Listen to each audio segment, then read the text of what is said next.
So Mr. Kirkland was not only a proliferant firearms collector, he was also a proliferant if I get this damn piece of equipment falling apart, car collector and motor collector. And we're going to run through here right quick. These are hobby motors that back in the day you would buy for a kid to put it together so he could learn how motors worked. Okay, like an erector set today. Well, I don't think there's any kids today that are manually dexterous enough to even consider. But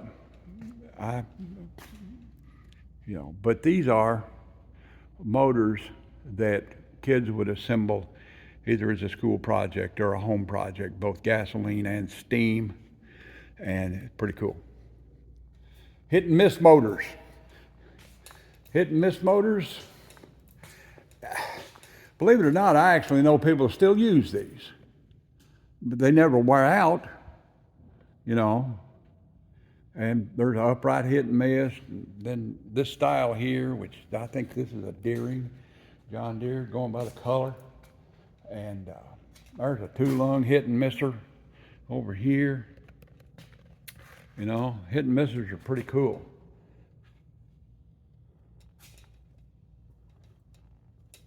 I'm not sure what this is. I have no idea. Outboard motors, George Carambellis, you paying attention?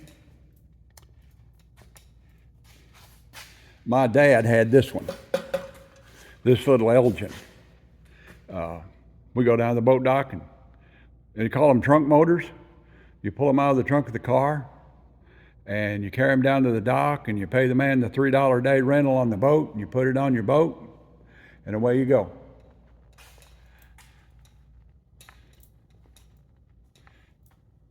I'm not sure what this is.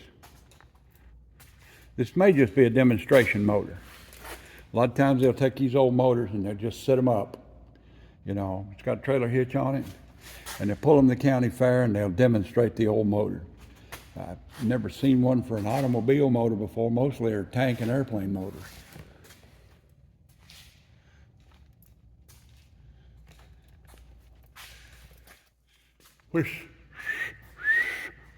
Whistles, and headlights, and some of them are carbide. There's one, it's carbide. We go up there. There's one that's carbide. No headlights. Amazing stuff.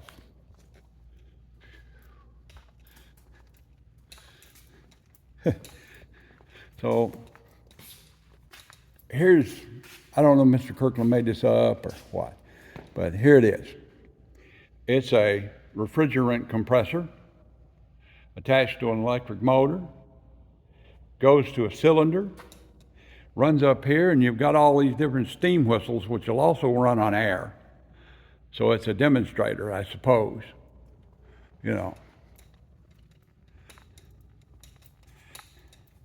Just go get your oil change. This is what it looked like. Pump it in there.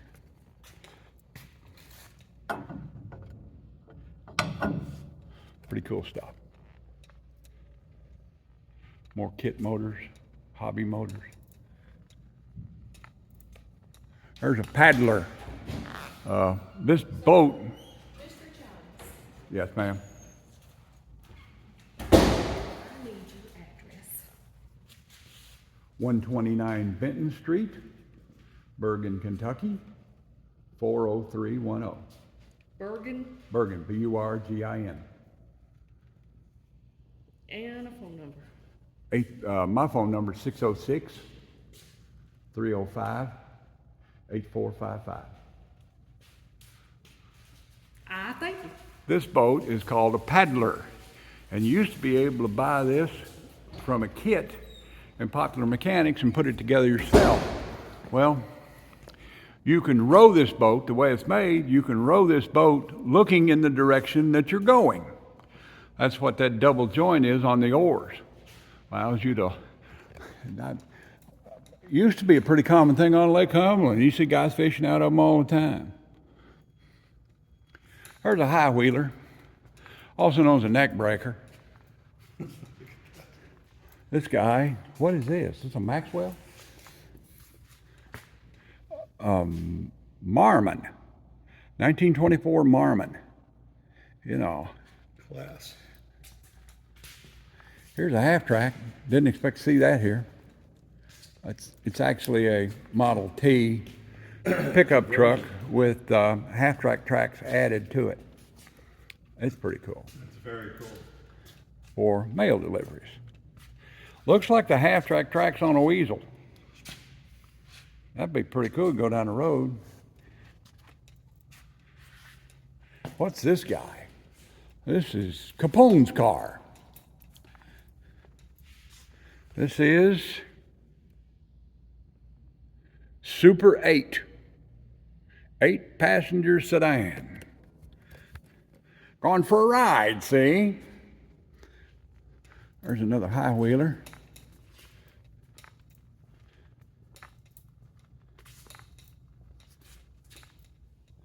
Harley Davidson, 1918. That's a cool machine. I used to have one of them. Remember them little Hondas? I do. These are the Trail 70s. I used Trail 70. I used to have one of them. I worked in people's fields all summer long and got enough money to buy that damn thing. I think they were $1,200. Were they? Yeah. Those are the 50s. I remember a friend of mine had a 50, and I would have given anything to have one of those. But of course, these were the 70s. This is really where it's at. There's a Whizzer.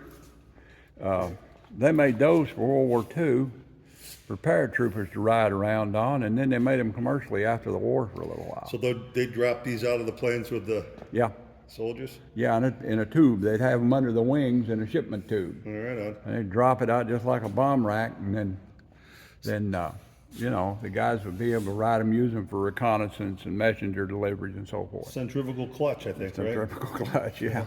That's pretty cool. Yeah. Those had the fold-down bars. Those were really cool bikes. This is a tractor, believe it or not. I don't know if this is a homemade tractor, with two transmissions from 1925 Chevrolet. It could go into double low hernia. Homemade tractor. 2 gearboxes in it. That's what happens when you give a hillbilly a welder. Yeah. This is what happens. This is Some necessity. overall pretty cool. I don't know, it's a pretty good idea. See, it's offset, see? Yeah. So you could use it for a cultivator pretty conveniently with the offset front wheel. That's right. You don't run over your crops when you're trying to. Yeah. You run one wheel down one row and one wheel down another one.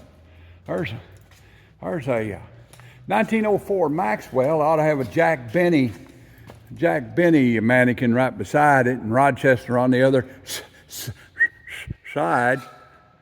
You know.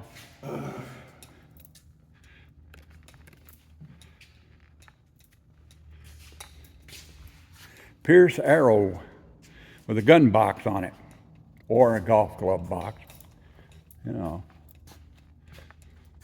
Hunting was so proliferant back in those days that they actually manufactured sports cars with gun boxes on them.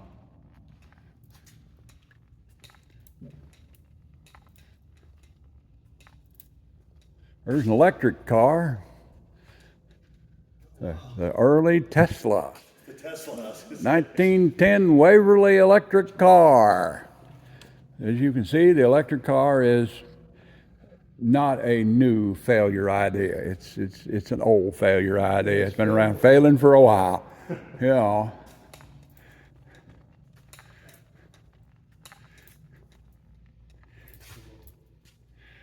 (1921) Studebaker. Very nice car. I'm going to run out of damn battery here in a minute. I love how they have wooden spoke wheels. You know? Yeah. And they got wooden floorboards in them and everything else. Yeah. 1928 Studebaker. They say in the day Studebaker was a really good car. Yeah. You know. They were pretty good right up until they went out of business. I think they made quality cars, right? Yeah. If you see a German Army truck today, it's a copy of a Studebaker Is that right? 2.5-ton truck. It's always tell a Studebaker because military truck because everything else the fenders went like this, and on a Studebaker the fenders went like this, boop, right off the end, fell right off the end of the buck. I think they probably thought that it was cheaper in terms of metal used to make it a 1926 Whippet convertible coupe. This was an economy car back in the day, you know. A Pew, There's your Edsel. Pepe the Pew, yeah, Grandpa's car. You know, they were awful good cars. I wonder why they didn't. Is it just the aesthetic that was a failure? I mean, They were a beautiful car for about 3 years, and then all of a sudden they were the ugliest damn thing on the road. yeah. You know, but they had innovations about them that no other car had. Push button transmission, you know, electric glide transmission, positive traction as a standard feature. You know, they were a good car. I tell you, I love that push button transmission, and you know, Dodge trucks have that dial. I love that. I don't want a big shifter right here. It's an automatic. I could put another cup of coffee down there. Yeah. 1941 Ford four-door sedan, just before they quit making them. Ooh, that's a beauty. At the beginning of World War II. That's right. You know. There's another paddler down there. I mean, they're not particularly rare. I mean, I think the company that made this oar-lock system is still in business because you could sit there and paddle it And look where and you're going. go the direction you're going, Right. you know. Sort of makes sense. The only downside is some weight, right? 39 Ford. They're really cool. This two doors is nice, man. Yeah. Split windshield. You know, there's a gazillion in here. I mean, this building's getting old and the birds are spattering on it and stuff like that. But you look, and here's a big block Ford V8. Wow. 36 Ford convertible coupe. Okay, probably got a big flathead V8. Well, it's open over there. Let's look. Yeah, hell yeah, it's got a damn tank motor in it. Look at that. Yeah, there's two of those in a lot of World War II tanks. Is that right? Yeah. You know, they had so many of them. I mean, you know, the engine foundry was producing them, and then the war come along, you know, and we can't make commercial cars anymore. What are we going to do? Well, let's put them damn flathead V8s in tanks. Yeah. Because we're making a lot of them. A lot of power. I mean, Ford put them things in ambulances all the way up to the 60s. Is that right? I mean, you know, they would run. They were a very desirable motor back in the day. That is a really cool car. Hey, I think does this one have a trunk, or do you think that's a rumble seat back there? That probably has a rumble seat. It's a 36. Yeah. So rumble seats are probably still around. You know, this guy has a rumble seat for sure. You know, and this is one of the convertibles, and It's like a work of art. it is. Big flat V8 power. Look at that motor, so clean. Look at that. Wow. Yeah, just It's a beauty.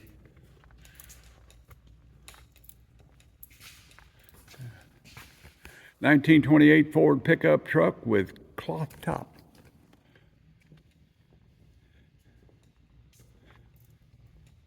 This is what you need here. Look at this bad boy. You know, I could drive that at a reenactment, look perfectly good. Nobody'd say nothing to you. Yeah, look at this. Packard. I mean, you just expect a guy to get out of that with a Tommy gun in his hand. Just a gorgeous car. Yeah. So much room. Oh, and it has the, I don't know what type of seats you'd call that there for the kids. It looks like there's other seats that fold down maybe there. Yeah. Yeah. Like the old checker marathons had those seats like that when we were kids in New York. Yeah. And you know what was in a marathon? No. Willie's Jeep motor. Is that right? Yeah. That's all you need. All you need. Take it uptown and downtown. Yeah, it's flatter and a flitter up there, and you just, in the city anyway.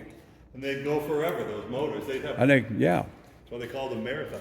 And the bodies were aluminum. Is that right? You know, so if you got the damn thing in a wreck, you just took the fender off, took a rubber hammer and straightened it back out. Pounded it back out. Painted it back yellow and put it back in service. Yeah. There's a flat 4, and I bet that thing's, I don't know how many horsepower it is, but I bet it's a lot. You know, compared to what a 4-cylinder motor would be today. You know. Well, Doc McNevin had a 50 Ferguson, or a 50 Ford, 50N, I think, and the motor in it looked just exactly like that. We're talking about a tractor. You know. Ferguson, yeah.